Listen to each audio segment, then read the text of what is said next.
Welcome to Talking Business and Life with Claudio Relsano and Steve Mancini. Claudio and Steve will share their business and life experience to help you grow your business and improve your life. Here's Claudio and Steve. Good evening and welcome to Talking Business and Life with Steve Mancini and Claudio Relsano. Steve, how are you? Good to be on with you again. I am living the dream, Claudio. Before we started the show, I was telling Claudio last night, coyotes, 2 a.m., howling down below my window. And I wasn't sure if I wanted to wake them up and scare them away or not, but I decided to leave them alone. Eventually, I went to sleep, but I don't know if the bunny rabbits went to sleep. I have all these rabbits now in my yard, and I'm thinking that's why. I feed them. I feed them bread, and they wait for me. I have a cardinal that goes to my window and knocks. I feed the couple cardinals. Then, of course, my cat. I couldn't sleep last night either. So I went downstairs in my chair, and I start reading. All of a sudden, I fell asleep. My cat hits me, kisses me, wakes me up, so I couldn't sleep either. You had coyotes, I had a cat, and birds, and a bunny. I don't know what's worse, but anyways. But before we get started, Claude, we do want to make a friendly, gentle reminder that there's a big event. July 29th, Pittsburgh Riverhounds are going to be taking on FC Tulsa. It's going to be the first Italian Heritage Night. So this is that opportunity where folks say, I'm Italian, American, proud to be Italian, have an opportunity, for lack of a better term, to put their money where their mouth is. That's right. And before we kind of get into that and our guest today, I do want to give a shout out to those folks that did put their money where their mouth was. So we're going to talk about some of the sponsors for the Riverhounds event. It's going to be, again, July 29th. You can go find information on Pittsburgh Riverhounds website. You've probably seen some of the commercials we've posted, and you've probably heard us talking about it. But as always, you can reach out to our website, SteveManciniProductions.com, and reach out to us directly if you got any questions. Otherwise, go check out Pittsburgh Riverhounds website. And I really want you to get some tickets, and we hope to have a nice big crowd there. So far, actually, it looks like ticket sales are really up. That's a good thing. So that means they're going fast. And we want more people there.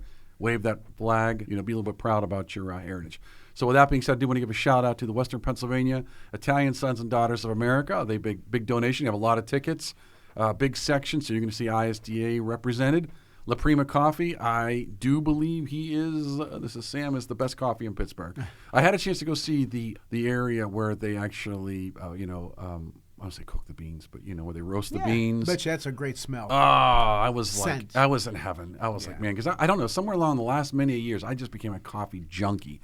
And now I'm really particular about my coffee. I know that seems stupid and all that, but I tell you what, we grew up with Sanka. But a good cup of coffee in the morning, there's something to be said to that. That's the right way to start your day. I also want to give a shout out to Serenity Hospice Care. Again, we hope you don't need them, but if you do, they are wonderful people. In fact, I know some of the people that work there.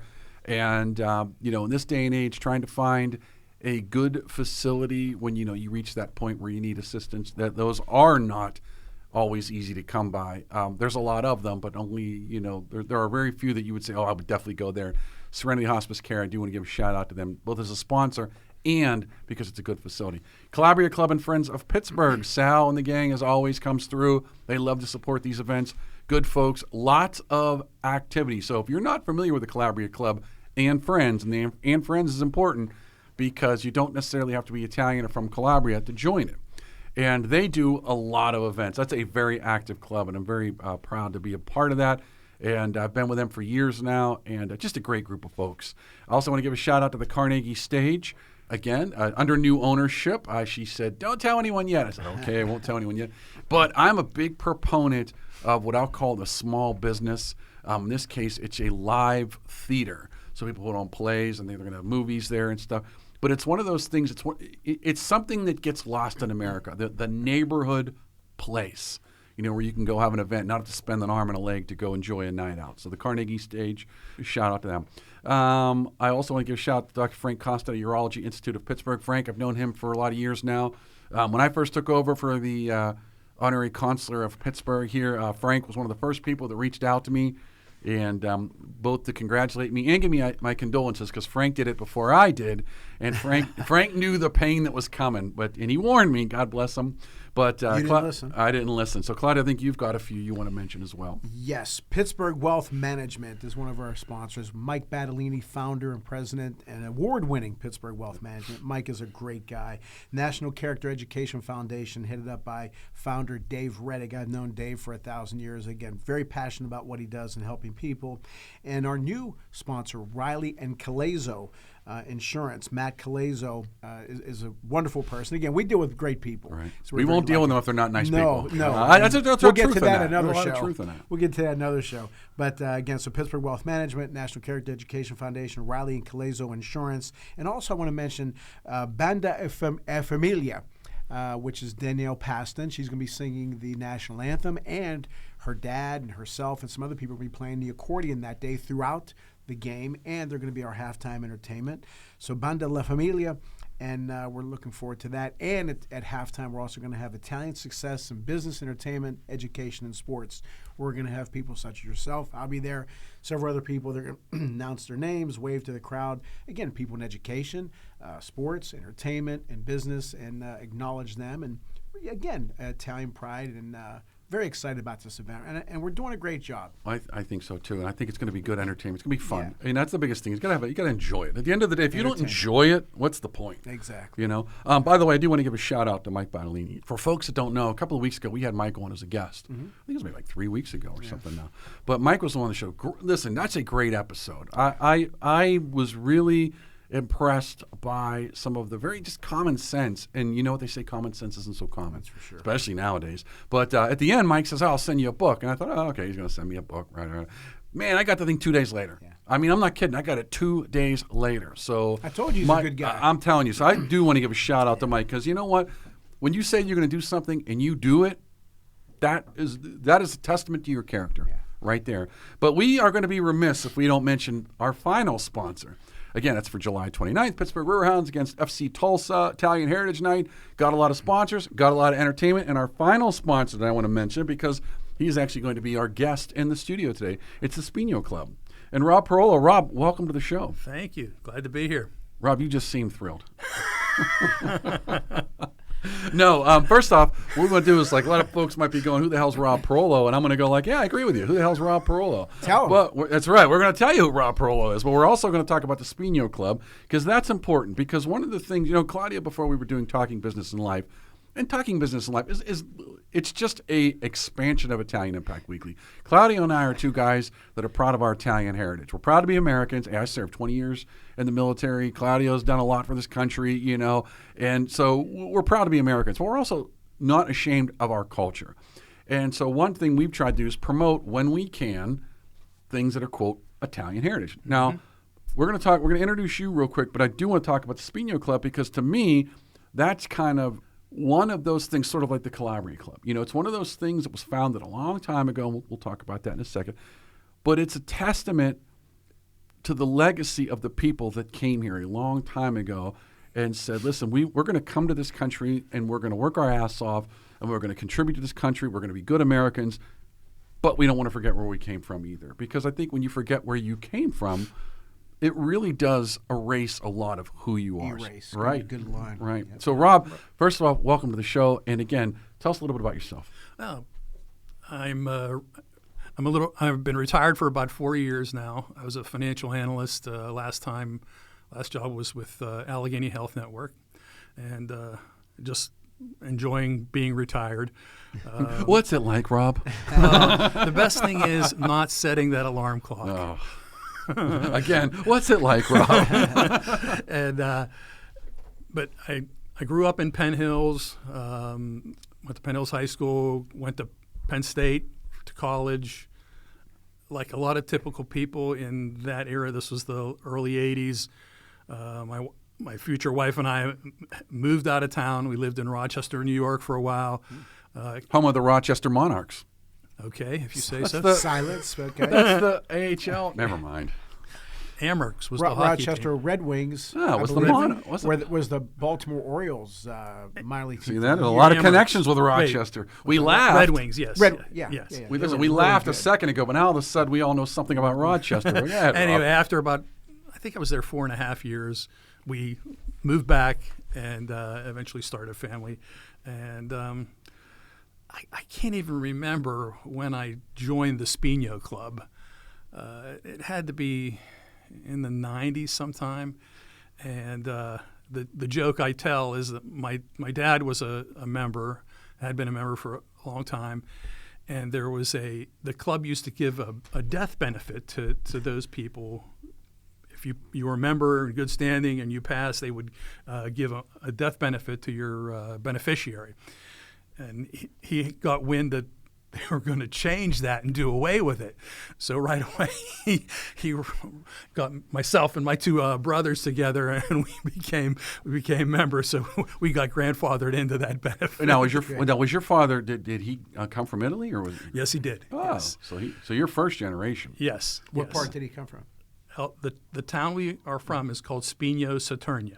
Okay. It's a little dot on the map, if even that. It's between Rome and Naples is basically what we tell people. Okay. Well, no. It's kind of like the equivalent of below the Mason-Dixon line in Italy, because Rome's sort of like right in the middle. Right. We're below that and on the west side. Yeah, west side. Yeah, I know where it's at. I know where it's at because when I've been over to the building, the first time I went over to that building over in Morningside, right, and I was like, where the heck is this at? And I looked it up, and yeah, it's right. Dot on the map is the right word, Claudio. But we're all a dot on the map. Exactly. Whose town is bigger than others? But when I was at the Pinhead. club in October, I remember I had to give a little talk or whatever, and I mentioned that my mom was from.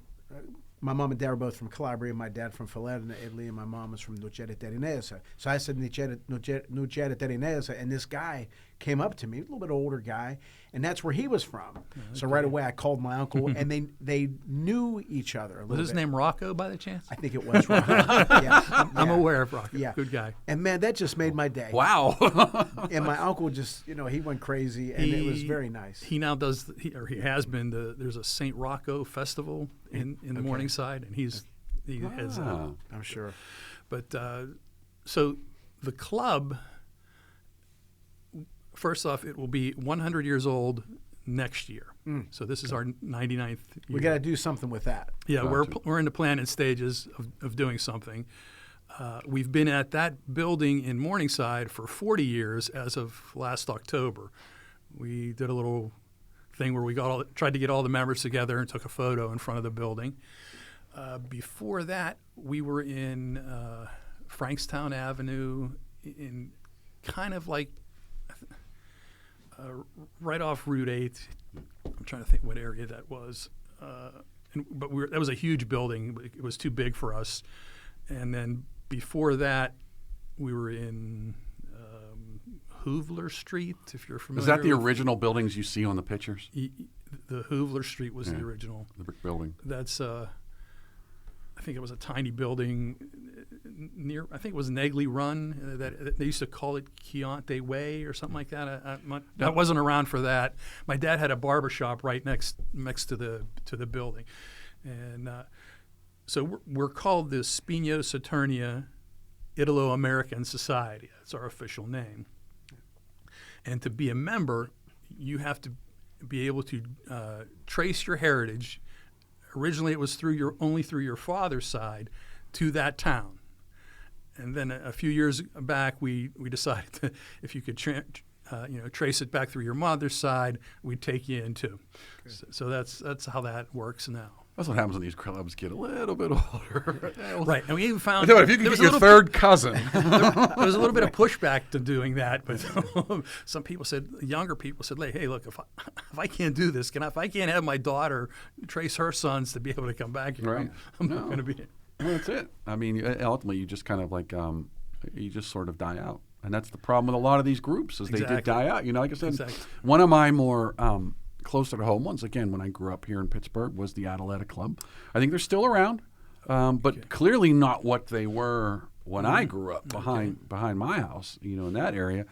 And, it was, again, you were from the town. You go look at the original books. They all moved over here. They all put the club together, and then they passed it down. And eventually with these clubs, as people move, they intermarry, they get dispersed, they just stop caring. And, life happens. Right. And then next thing you know, you're borrowing a church basement once a year to have a cookie sale, because you've got not enough members, not enough. But you guys have survived, and very few groups do survive this. So that's kind of what we want to talk about is what is, for lack of better terms, I know some of the listeners that listen are belonging to groups, and this is a recurring theme, is how do we keep our social groups, whatever it is, and it doesn't have to be, Italian. It could be anything. Mm-hmm. It could be the Knights of Columbus. It could be, baseball legends of the whatever club, whatever it is. But how do we keep these social groups together? So what's the secret after 99 years?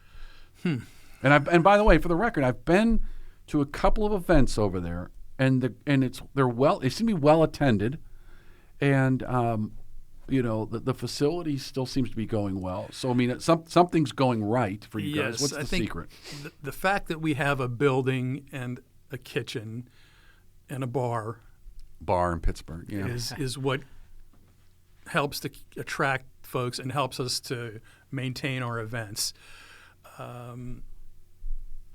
But that comes with the headaches of maintaining the building, maintaining the kitchen and the bar, and that's an aggravation in and of itself. But it's always worthwhile once the event is done and you see how everyone enjoys it. People who come into our building for the first time are really impressed with what we do there. We try to keep the heritage alive, and so every year we've had like three main what we call events where it's all centered around a particular meal. We do what was called an old-fashioned night, where we have a group that dresses up in old-fashioned village-type gear, garb, and they might do a dance, or like last year they did the Pledge of Allegiance and then the Italian national anthem, something like that. But they do a tripe dinner. Oh. They have somebody that makes tripe. Yikes. I'm exactly. Not going to lie. It is out of this world. It is very good. You're saying it's good. I'm saying I don't even know if I'd want to try tripe. You have to try it once again. When's the event? When's the next event? When's the next tripe event? I'll stop by. I'm trying to think what else we do here. But you guys had the one event. It was, I don't know if it wasn't the Christmas party, but it was something, because I came to it. It was late last year. I can't remember what that was. Big party. The priest was there. Maybe it was. We have a. Maybe it was a saint. It's the beginning of November, All Saints Day. It's the Mass for the Deceased. Maybe it was something like it. Yeah, you know what? Yeah, it's right, because you guys were honoring the former members of it. Yep, okay. I came to, again, very well attended. I do believe the building does make a difference. I think it is a double-edged sword. Right. On one hand, you have a building. You got to take care of the roof. You got to take care of the air conditioning, the HVAC systems, blah, blah, blah. Yeah. On the other hand, hey, where are we going to have our meeting? We don't have to think about that. I'm belonging to some groups, and every meeting is almost at a different location. In fact, we're using your location for some of our regular meetings because we don't have our own facility. Right. And I don't think we make enough or do enough that would warrant that. But at the same time, had we had it all along, would that have changed the club? I don't know the answer. Yeah, our members actually did the work to, like, that facility was like two smaller buildings, and one, I believe, was a nuisance bar that they lost their license, and we came in and grabbed it. And then a number of the members actually donated their time, and we bought material, and they actually did all the work for that. Well, that explains the layout. The way you come in that bar is narrow like that. But so Rob, tell us a little bit about what's coming down the pike. You got 100 years coming up next year. Big celebrations going on. What else? Well, since I've been an officer, we've tried to come up with different ideas of events. 3 years ago, I was able to get in touch with someone to help us do a steak roast. We're trying to non-traditional emphasize the American side of the Italo-American. Right. And but just last month we did a wine tasting event. And we had you're never going to go wrong with booze in Pittsburgh. Right. Come on, let's be honest. We had a good friend of mine who works for a company called Allura Wine Distributors. They brought in about half a dozen different Italian wines, and it was a nice event. But coming up at the end of July, just before the soccer match, is our annual picnic at Penn Hills Park. And then we're trying to work on something for September. Then October is the steak roast again. And then we fall into November where we're trying to do a Thanksgiving Day dinner, and then the Christmas party in December. It's for kids members. I don't know why I'm drawing a blank on what the other events are. We have a goat night. We've had in a number of years. We've had a couple of guys who are able to cook goat, and then there's fixings on the side. I got. Before Claudio asks this question, I'm going to tell you a little story. When I was in New Jersey about a month and a half ago, and the gentleman's from the town where my family's from, Mandatricio, and he brought out the goat, and that was probably the first time I ever had goat. Let me tell you something. Tastes like chicken. That's not what I was going to say. More like beef. It tasted like goat. I'll just leave it at that. Claudio, your turn. Did you like it? It's very bony. It's an acquired taste. It's not bad, but if you think you're getting like a steak or chicken, you're not. I don't want to eat something that I pet. At a zoo. That's just me. That's why you got no pet chickens. All right, cool. Anyway, you know what? When I was in Italy in 1980, I had my uncle, if you can picture a guy, thin guy, about 6'2". He was about 80-some years old, dressed to the nines with the little, watch, pocket watch, and the fedora. His name was Sidoro, good guy. So before he got there, he was a little bit late. I was playing with the chickens outside. So he comes in, we start talking, this, that, and other thing. He said, I heard you like chicken. I said, I love chicken. He grabs this axe from the wall. I said, where are you going? I'm going to get one of those chickens you were playing with. I said, no, hell with that. I don't like chicken that much. I don't want to see all that. No.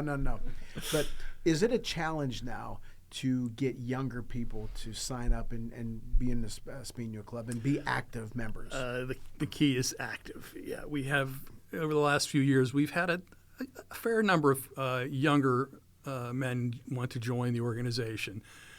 But we might see them occasionally at an event, but we're trying to reel them in to do some of the heavy lifting of the organization, and that's where we've kind of felt we haven't seen that. Although a couple of our youngest trustees, we have a organizational structure of certain officers and then trustees, like a board of directors. We have a couple that are younger too, so that's.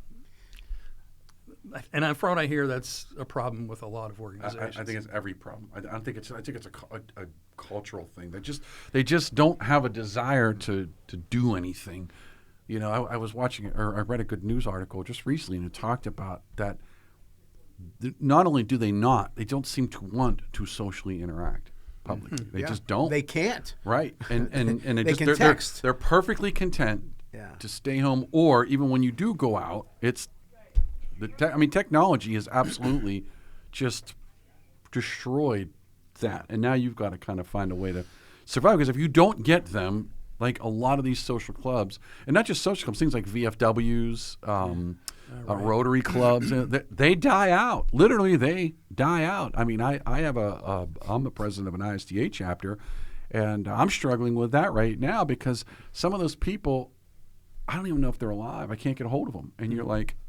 There's maybe a handful of us doing the work. I think with the younger, like you mentioned, Rotary, I think the attraction to that is business connections. Right. So I think there has to be something, whereas before they went there to socialize, to have a shot or to talk about the old country, but now there has to be something that reels them in. And I think maybe back 40 years ago, there was a bit of that business aspect. If you were just coming over or you were young and not everybody went to college, that maybe you could find help there as far as a job.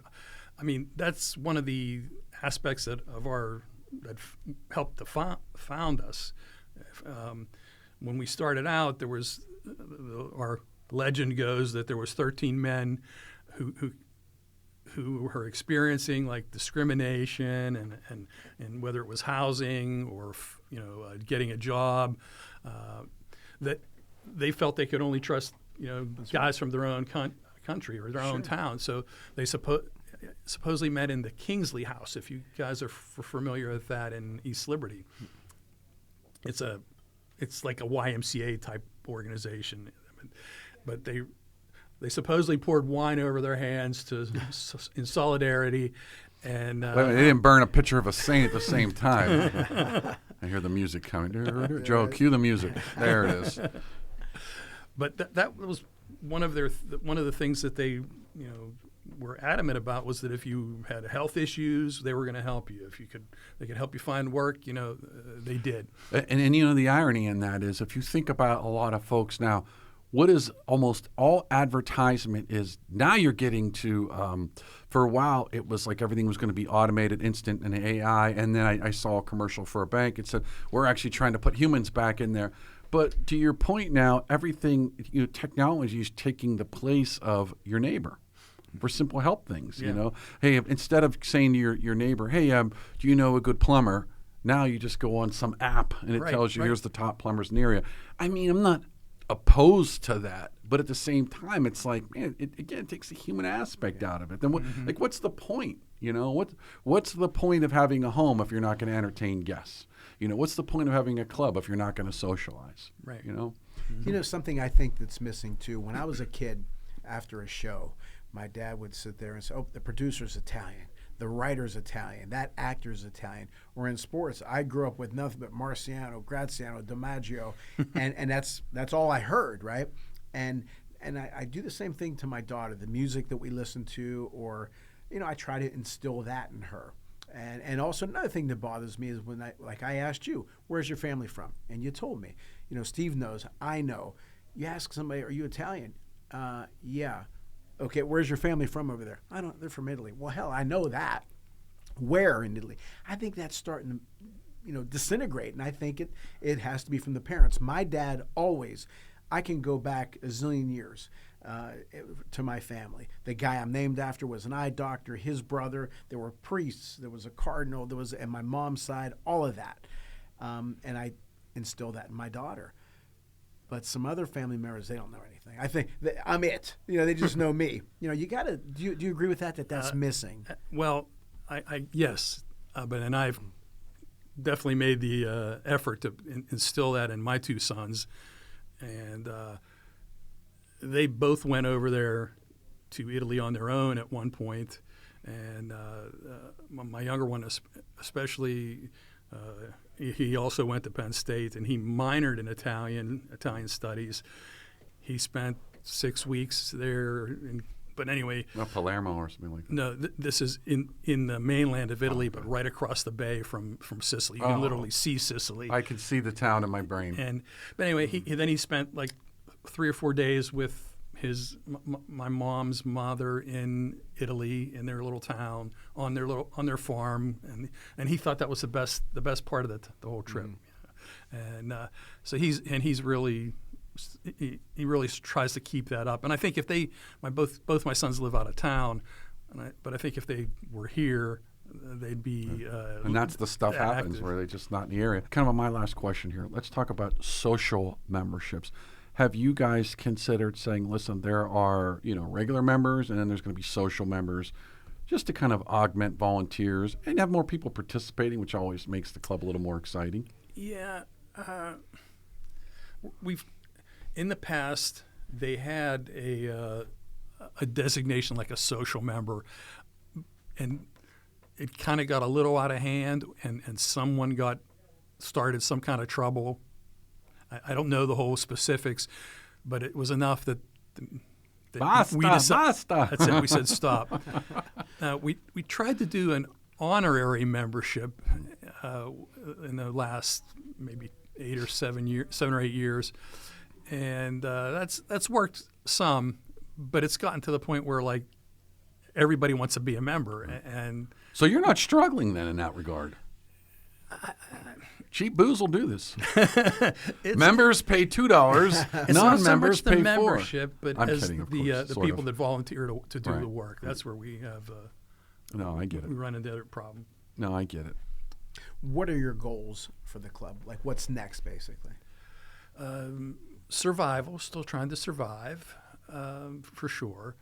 I think whenever we get the new members, we try to give them a history of where we came from, and a lot of our history of the people that came here after World War II, and try to impress upon them the struggles that they went through then, and then to come here, new Right. country, new language, no job, and hopefully take that forward, not just with Italian immigrants, but immigrants in general.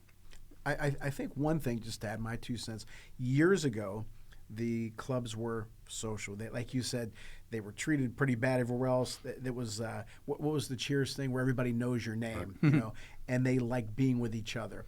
And as years went by, maybe that want/need changed. So now maybe families, again, this is just off the top of my head, maybe they're looking for, like Steve said, maybe entertainment or dinners or something, because they're not going to talk about the struggles that they have like the old timers did. They're not going to talk about, remember when back in 42 when this happened. They don't have that.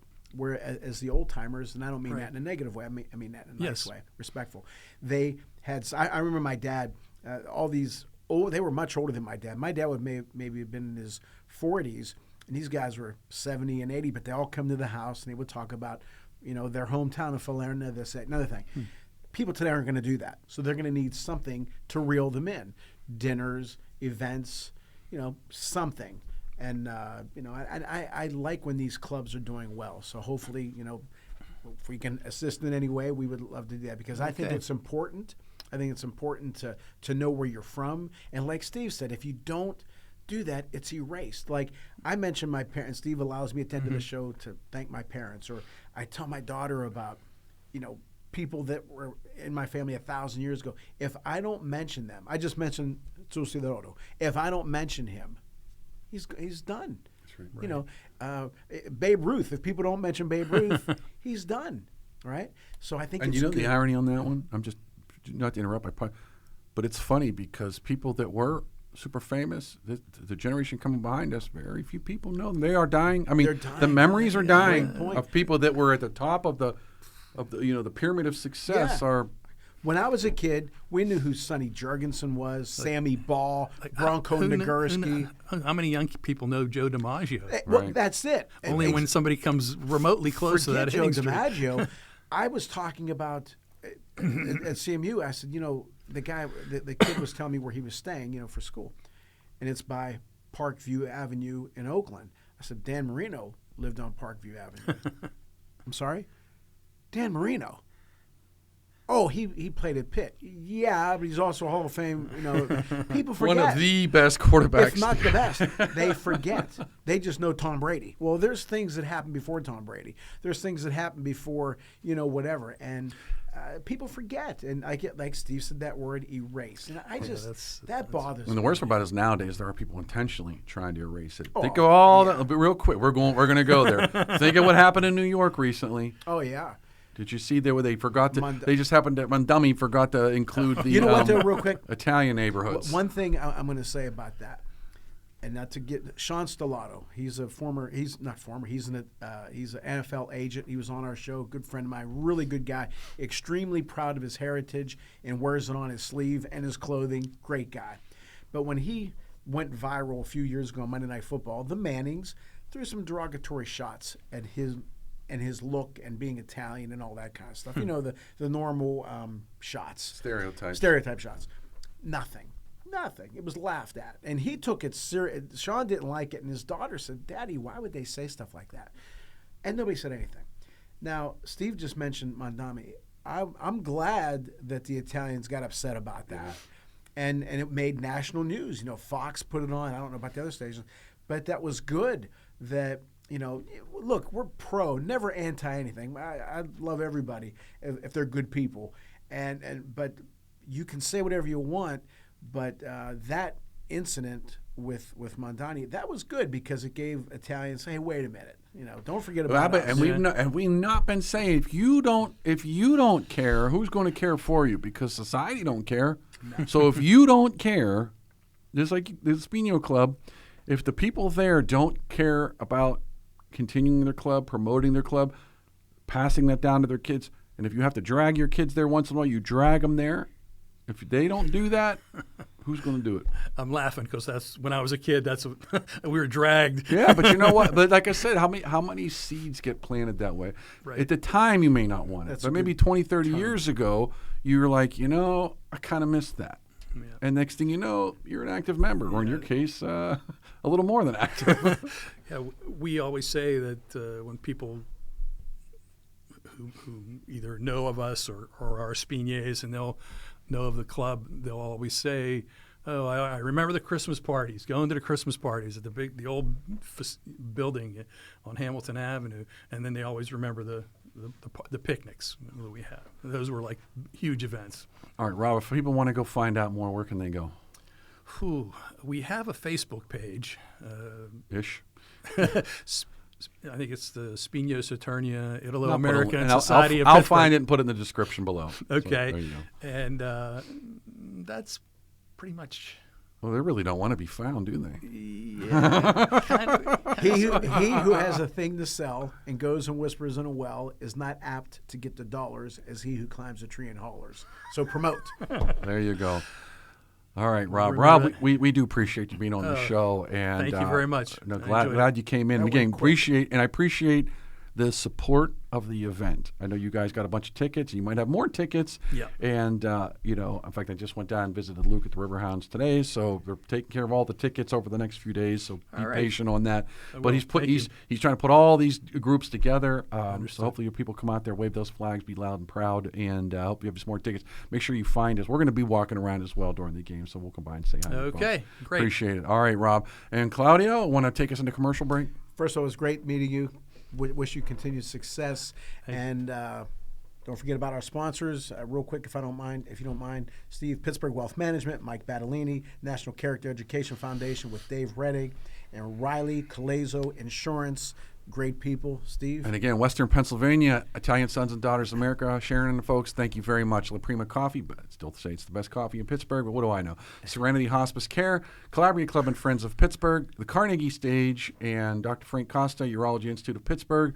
And last, and certainly not least, because he'll beat the hell out of me because he's in the studio, is the Spigno Club of Pittsburgh. So thanks again, Rob. Thanks. We'll be right back after this message. Thanks. This episode is brought to you by Riley and Calazo Insurance, right here in Pittsburgh. I've gotten to know Matt Calazo, and one thing that's obvious is he genuinely cares about taking care of his clients. Whether you need home, auto, business, or life insurance, Matt and his team take the time to understand your situation, explain your options, and make sure you're properly protected. They're not just trying to find you the cheapest policy.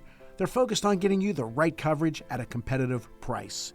And when you have a claim or a question, you'll be talking to a local team that actually answers the phone and has your back. If you're in the Pittsburgh area and it's been a while since you've reviewed your insurance, reach out to Riley and Calazo Insurance for a free coverage review. There's a good chance they can help you save money while improving your coverage at the same time. Give them a call today at 412-487-4004 and be sure to let them know that Claudio sent you. Ciao, Chrissy. Your Italian got so much better. Brava. Grazie. It's because I learned the best way possible. How so? Well, I learned that with apps, grammar books, and even YouTube videos, I could only get so far. I had to immerse myself. I noticed I did best when I was in Italy visiting family. That's where my level really soared. And wow, did it work? Thanks. I became much more confident, fast. That's why I created Footsteps Through Time. It's an Italian language experience. You don't just take Italian classes, you immerse yourself in a real Italian village. With lots of fun activities and excursions, it's life-changing. I see. So, no more boring grammar, impersonal apps, just real conversations, real culture, and delicious food, of course. Exactly. I'm so excited about this. Learn Italian by actually becoming part of the local community for a week and living it.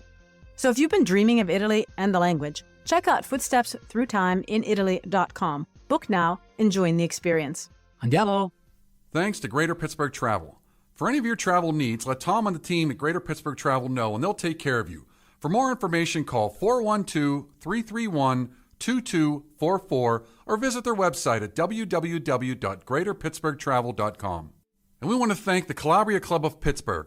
If you're interested in learning more, you can find their contact information on Facebook at Calabria Club of Pittsburgh. Again, thanks Domenica and the team at the Calabria Club of Pittsburgh for your support. Hello, everyone. My name is Claudio Relsano, and I am the author of the book, Lead from the Heart Up, Not the Neck Up, How to Create a Positive Winning Culture on the Field and in the Office. My years as a head baseball coach and a general manager of a pro baseball scouting company, I know that my leadership experiences that I've included in this book will help you become a better leader. You can get the book at ClaudioRelsano.com. Speaking of ClaudioRelsano.com, you can listen to my show, The Claudio Relsano Show, where I've interviewed such legends as Mario Andretti, Dick Vermeil, Rocky Bleier, and many, many others. And I also have an entrepreneurial program there talking about my entrepreneurial experiences. So hopefully that will help you, and hopefully you will enjoy that. And also, Sports Corner, hosted by Ralph Williams, co-host with myself, Jim Frazier, and Luther Dupree Jr. We appear on 92.5 FM, 1250 AM, The Answer, Salem Radio, every Saturday here in Pittsburgh, 2 p.m. to 3 p.m. I hope you enjoy the show. I hope you enjoy all the shows, and I hope you enjoy my book. We'd also like to thank Chris Gonzalez from the Knights of Columbus. If you have any questions about joining the Knights of Columbus, reach out to Chris Gonzalez at 412-605-9074. All right, welcome back, folks, and I appreciate the first half of the show. Like we promised, you get 2 for 1 this week. And Rob from the Spigno Club, again, I want to thank Rob for taking time out of his schedule. I do recommend, you take a look at we'll have their Facebook site under the description, and check them out if you're in the Pittsburgh area. But if nothing else, I know there's folks that are part of other clubs. It's the same struggle that a lot of these social groups have. They're like, how do we keep our club alive? How do we grow it? How do we bring in new members? And you all have the same problem. So I would always recommend clubs reach out to other clubs and say, how are you doing? Cross-pollinate. Invite them to something, have them invite you to something, and get to know each other, and you provide some value. But Claudia, we're on part 2 of the show. So we have a couple of guests this week, and we had Melissa on not too long ago, but despite my better judgment, we decided to bring her back. All right. So I'd like to welcome back Melissa Marinaro. She is the director of the Italian American program at the Heinz History Center. I cannot remember names. And she does an unbelievable job there, too. And we're also joined by Enrico Grammaroli, who I just learned is from Roma, è nato a Roma. Non vedo l'ora di andare a Roma, Enrico. Speriamo subito. But I will be in Calabria in 3 weeks, so we'll see. But Enrico, Melissa, welcome to the show. Thank you. Thank you. Ciao to you, and thank you so much for having us on your program today to talk about your upcoming documentary film screening. Listen, Melissa, anytime I can talk about me, you can count me in. So, obviously, I'm kidding. But I do want to talk about, I want to kind of back up, though, because I am a big proponent of good things. And Pittsburgh has some good things. And I do think the Heinz History Center, it is recognized as I think it's one of the top, museums, just generally speaking, in the country. And I think that the Italian program there, that Melissa, you've been running for a while now, is something a lot of people don't appreciate. And, because they haven't seen it, they haven't had a chance to go there. So Melissa, really quickly, maybe you and Enrico, just kind of talk just a little bit about the program and why the program. Sure. So our program has been at the History Center since 1990. A lot of people don't realize we've been doing this as long as we have, 36 years. And our mission is to document the history and culture of those Italian immigrants and their descendants who settled here in our region, and the contributions they've made to our culture and our society. And we do this work at the History Center primarily through collecting material culture. So those would be objects, archives, and oral histories where we can tell the story of the community through their own words. And I do want to take a moment to just kick it off to Enrico, who has been with us this summer, working an internship in the Detri Library and Archives and working hands-on with these materials. Yeah, I had this fortune to do this internship at the Heinz History Archive. Because even if I'm not young, I'm still studying. So I'm studying at the University of Pitt in the Masters for Library Information Science. And Heinz was my first choice for doing my field experience. But I have to say, I actually, knew the program almost 10 years ago, because when I was doing my doctoral research, I did my project about the Italian Americans community in the Appalachian coalfields. And I met Melissa in New York, and when she knew what I was doing, she told me, "Oh, you have to consider our archive has a lot of materials that may interest you."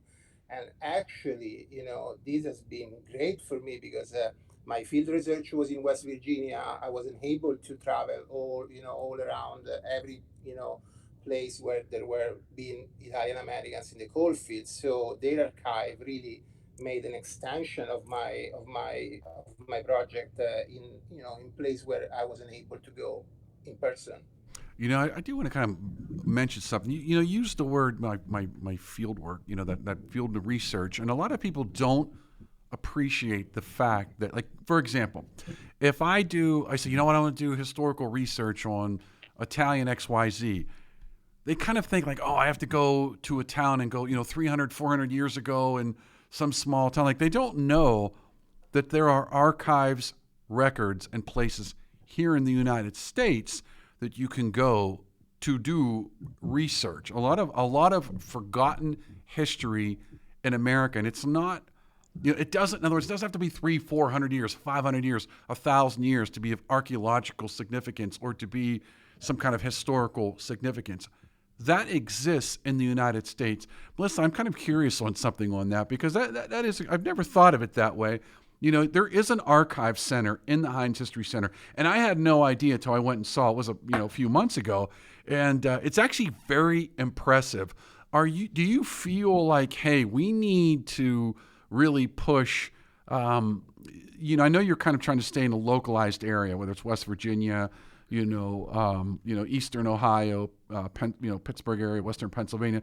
But do you feel like, I know it's kind of like a softball question, but, is it an unappreciated resource, and how do you get more historians in the area to go dig into their local records so that they can bring it to Heinz to kind of centralize it so that you can have legitimate historical researchers come there and, for example, either write books or publish papers on it? Because there are a lot of stories. There is a lot of history there.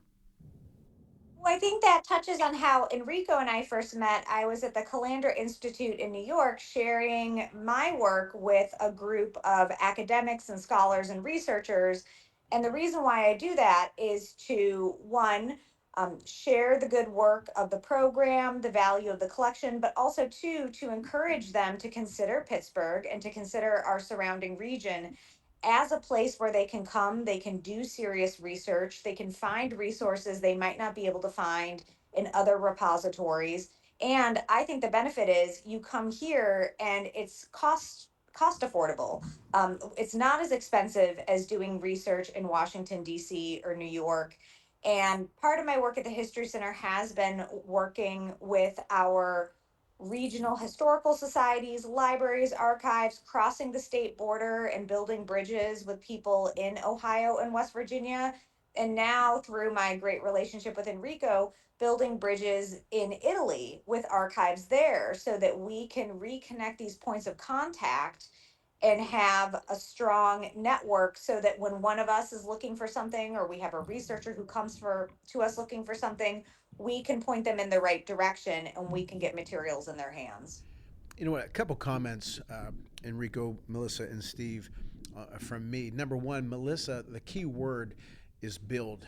She's built this program and done an unbelievable job, and I guarantee you, she's nowhere near done building. She's a hard worker, but she does it with passion. And I admire what she's done there. Number two, the Heinz History Center is a great place. We never get tired of going there. We were just there, I think, a few months ago, and I love going there. And I encourage everyone to really go there more than just once, because you're always going to miss something, and really kind of jump in the deep end there. And finally, and I've said this when Melissa was on the show before, one of the biggest honors I've ever had was seeing my trophy, our team trophy, named after my parents. And there's a little story there about me and my parents. You have no idea when I first saw that, and people still send me pictures. Hey, Claudio, we seen that picture and all that, or the trophy. And I have a shirt up there and some other things that I donated. But it meant every time I go by there, I think of it. And what an honor it is for me, to have that up there. So I appreciate Melissa, and I wish her continued success. And whatever we can do to help promote Heinz History Center and the Italian American program, we certainly will do.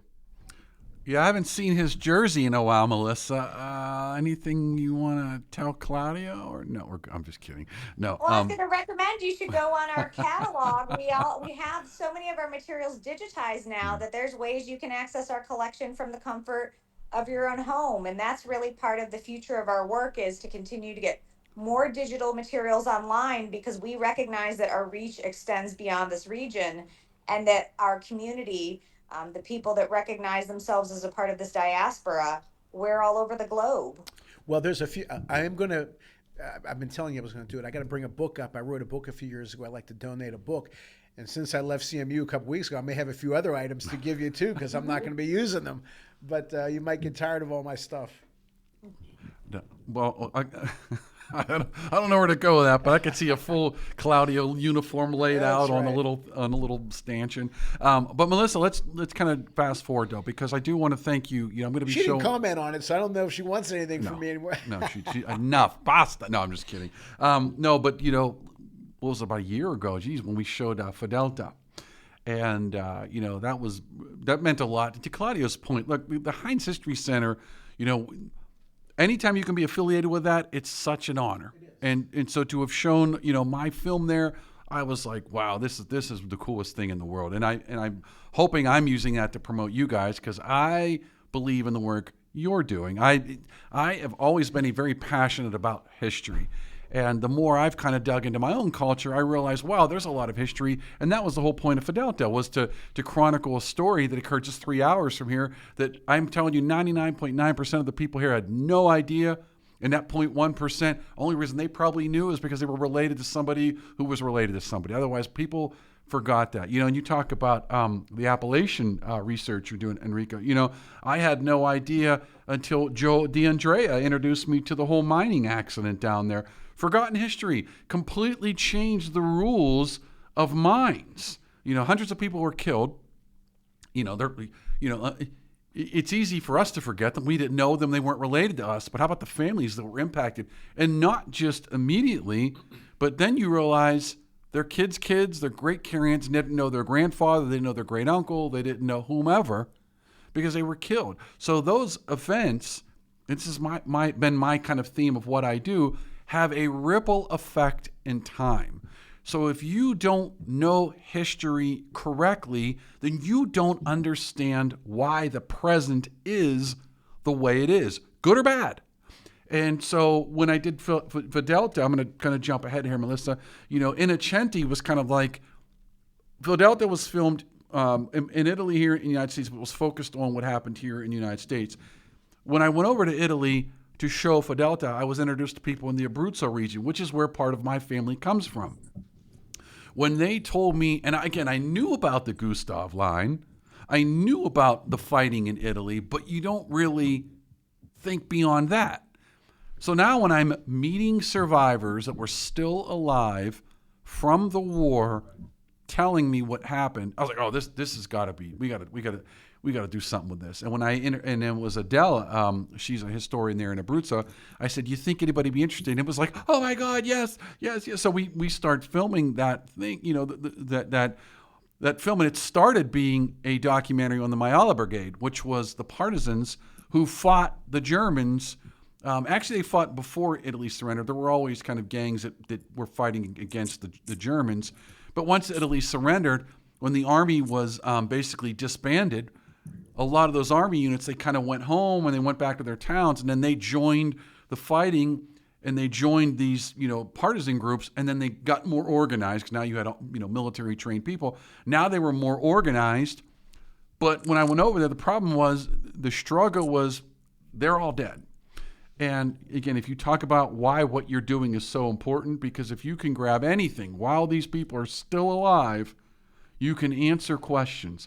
Otherwise, when they're gone, you better hope somewhere someone left behind the answer to the question. Otherwise, it's just a guess.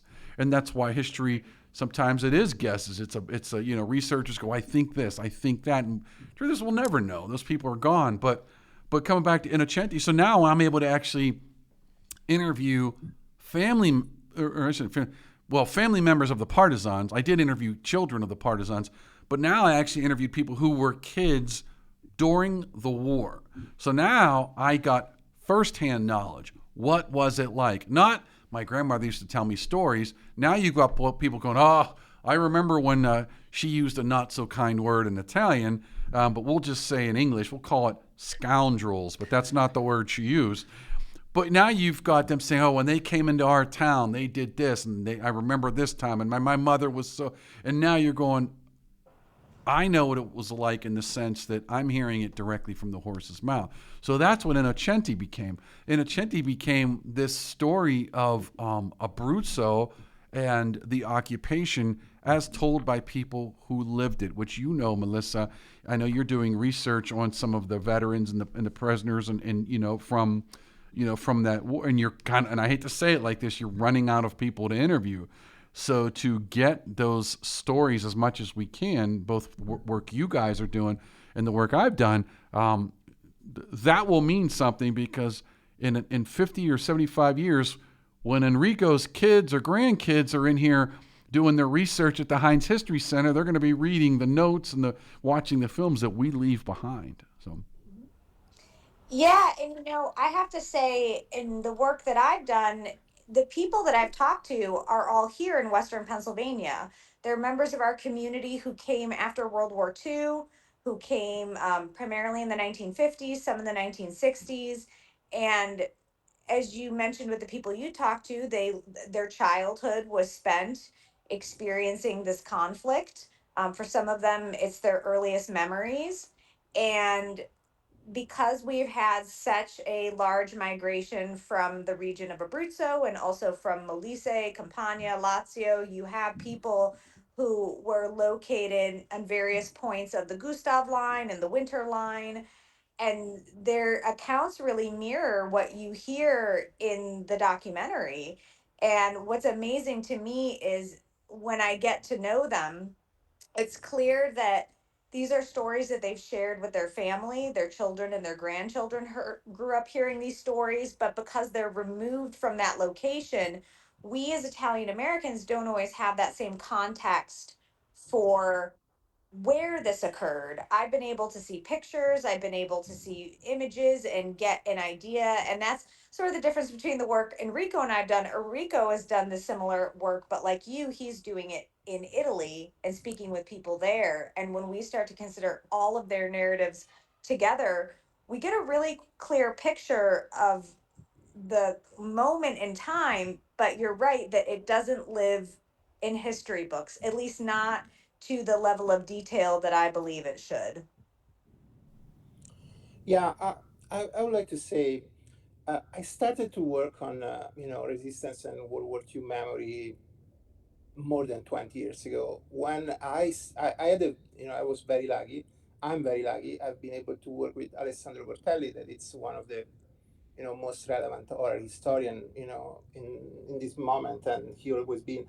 And he was working on his book about Fosse Ardeatine, that it's this big retaliation that Nazis made in Rome. It's the biggest urban massacre made from Nazis in Italy in a urban settlement.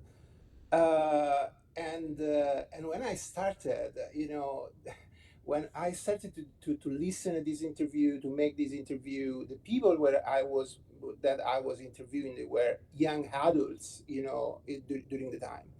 And there was such a completely, approach of, people that they were in a phase of their life where you make big decisions, where you have big ideas, where you have all your, perspectives and future in front of you. And now, when I was watching your movie, I was thinking, and it's something that I still, it's something that is, keep going in my mind, that the people that we interview now, they were kids, at the moment. So they have a completely different vision, a completely different, you may have in their narratives, all these elements related with how a kid looks the world, that it's, big fears, big, big surprise, big astonishment. I want to say, if I can just take a few minutes, I want to say something that for me was so, that hit me so much. Melissa, I mean, I participated not in person, but with a paper at the conference in Rome, and the panel that I worked was the how the Romans looked like the Americans when they during the war. Was the imaging that they have of the Americans was the and. And there is this there is this anecdote in one of the segments that we made listen that is about these kids that they stay on the top of the Gianicolo Hill, that is a very famous spot in Rome for panorama, and they looked at the at the bombing, at the airplanes, and they looked at as a show, because, and then this guy say, oh, I'm sorry to say that, but we were kids, we were not, and in your movie there is Mario Gioia, and he makes exactly the same story, that they go on the on the upper part of the village, and they looked the bombings, they look the planes coming. He's made, they do exactly the same reference to the sounds of the planes.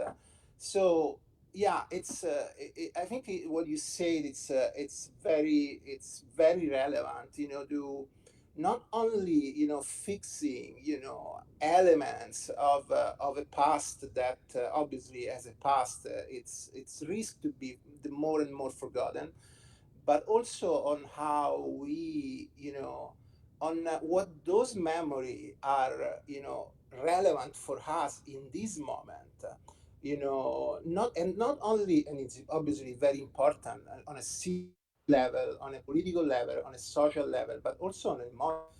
And I finish with this. So I really appreciate the last question that you do in the last section of the movie, where you ask what is the impact of this memory on people. And there is this lady that say, "Oh, this is important for me because this is how I see the world, and it's different from how young generations see the world. That's the base of how I see the world now, not how I was when I was a kid, but this is this is how I am now because of this memory." I'll say something. It's probably not a very. I'm going to say.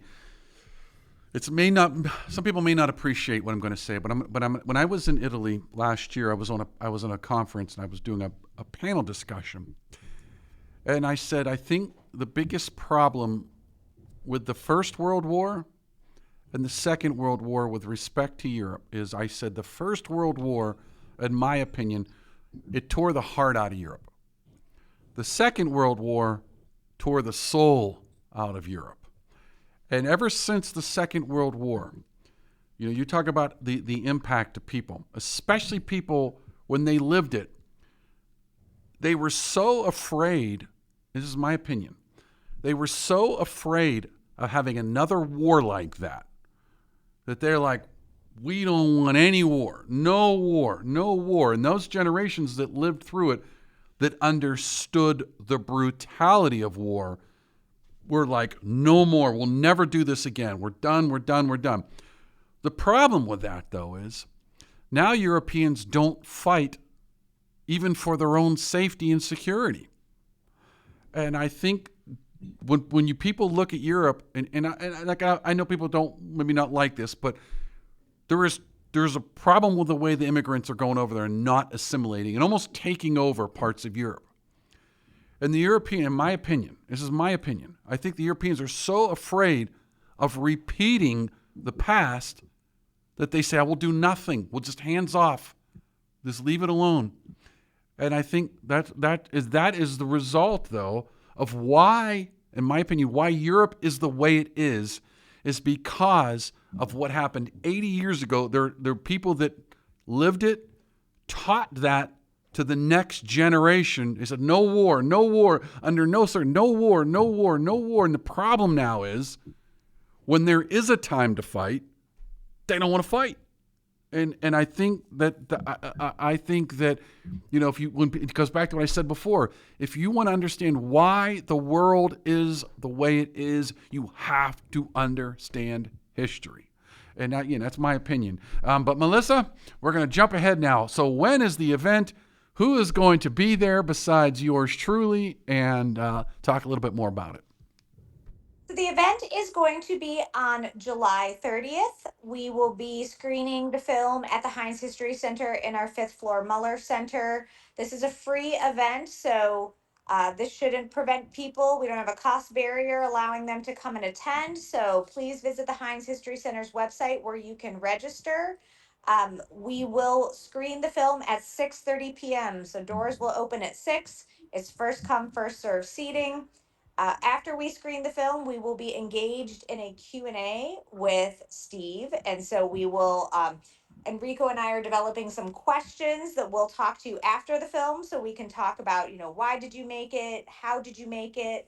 And then we'll have time to open up Q&A for the audience. Awesome. I actually can't wait because, like I said, it is such an honor to be able to have made a film that's good enough to be shown at the Heinz History Center. You know, that is, honest to God, Melissa, that is my reward. You know, that I can actually share a story with people. You know, that's such an honor. I'm so thankful for you guys. And you know what I would ask when people show up, you know what, consider supporting the Heinz History Center, whatever that means. You know, I really wish people would support the work you're doing, even if that just means showing up more to visit, you know, do the standard, you know, some kind of, like I said, a contribution of some artifacts. In fact, Melissa, I have a stack full of postcards from the 40s that somebody gave me. I'm going to bring those by. And, you know, I at some point I might want to plug you into some of the historical stuff from Chambersburg because that's not too far away from you guys. I know it's not Pittsburgh, but again, there's some tremendous history that happened during the war and right after the war with some of the Italian soldiers. So yeah, again, like to continue to give you guys as much support and resources as possible and make you the beacon of true research in this area. Yeah, and if I could make one more plug for another program that we're going to do that is adjacent to this screening, on August 22nd, we will have a virtual program with two oral historians who are based in Italy, Gianluca and Patrizia of the Memogen Project. They have been interviewing people born in the 1960s, 70s, and 80s who have inherited the stories, the legacy of World War II. They started their project by interviewing people in Italy, and they have grown it to interview Italian Americans. And so in this presentation, they will be sharing with us some of the results of their research and what they have learned talking to Italian Americans about our ancestors who either fought as veterans in the American Army, in the Italian Army, our relatives who lived in either country, and really what are some of the differences that they're noticing between Italian narratives and Italian American narratives. So I think this is going to be a great continuation of this conversation and exactly the point we were talking about, that there's an importance to knowing our history because it influences us in this contemporary moment. And I can tell you from my own family, certainly shaped my parents' experiences and my experiences as someone who, if it weren't for this conflict, aspects of my life would look different. And so I hope folks will be able to join us for this virtual presentation. And I have to give a big thank you to Enrico for introducing me to Gianluca and Patrizia so we can continue to build these bridges and share our work across the two nations. That's wonderful. Enrico, I'm going to give you the last word before we sign off because we do appreciate you joining. And I actually can't wait to meet you in person. And posso parlare italiano con te, ma ovviamente non parlo abbastanza bene. Però ci vediamo. Oh no, parli bene, parli bene. Grazie. Enrico, prego. Well, I'm very excited to both these events. As I said, I really like the movie. I think it's a very it's a very important movie, not only for for an American audience, but also for an Italian audience, because as I said, as well for other elements of history. We have a lot of narrations and memories from war in the cities, in the big cities. But you worked in a region that it's that it's different, that it's not you, that it's less at the center of the cultural life in Italy. This gives us so much different information, and this is what I also always liked of Heinz History Center and the Italian program, is this this opportunity that they gave to people to know that there are that there is an Italian American experience that is different from the the big stories, the New York story, the Chicago story. When also has as Italians, we always figure out that when you talk about Italian Americans, you're talking about New York, and you're talking about the big cities. And I spent all part of big part of my work to say that this is not only, there are so many other. And I think that the Heinz history and work like yours are a perfect source to to make aware everyone of the extension of this experience in every side and in every place. And you know what? That's a great point, because I get sick of people thinking that the New York accent, that somehow all Italo-Americani speak like they're in New York. They don't. They've got Southern accents when they went to Mississippi. They've got Midwest accents when they settled in places like St. Louis, Chicago, Pittsburgh, Cleveland. They are all over the United States. And it's not, and you know what? It's not one, like Italians are not the same. Even in Italy, they're different. Italians in the north and the south are very different. It's the same in the United States. Depending on where they where they settled, they have different customs, and then they adopted customs from the area. So you can't say that all Italians are like the Italians in Brooklyn. They're not. They're different. And I appreciate that you said that, Enrico. Claudio, as always, by the way, Melissa, Enrico, before Claudio signs us off, I want to thank you very much. I hope folks can join us July 30th at the Heinz History Center. We're going to be there showing the film. Like Melissa said, it's free. So please, no excuse. You got nothing better to do. Claudio's even going to be there. So Claudio, as always, Melissa, Enrico, thank you again. Claudio, you get my thank you, and please take us away. Enrico, I look forward to meeting you. Melissa, always good to see you. Appreciate the audience. Steve, thank you. And as always, thank you, Mom and Pop. Thank you for listening to Talking Business and Life with Claudio Relsano and Steve Mancini. Tune in next week for more impactful business and life experiences with Claudio and Steve.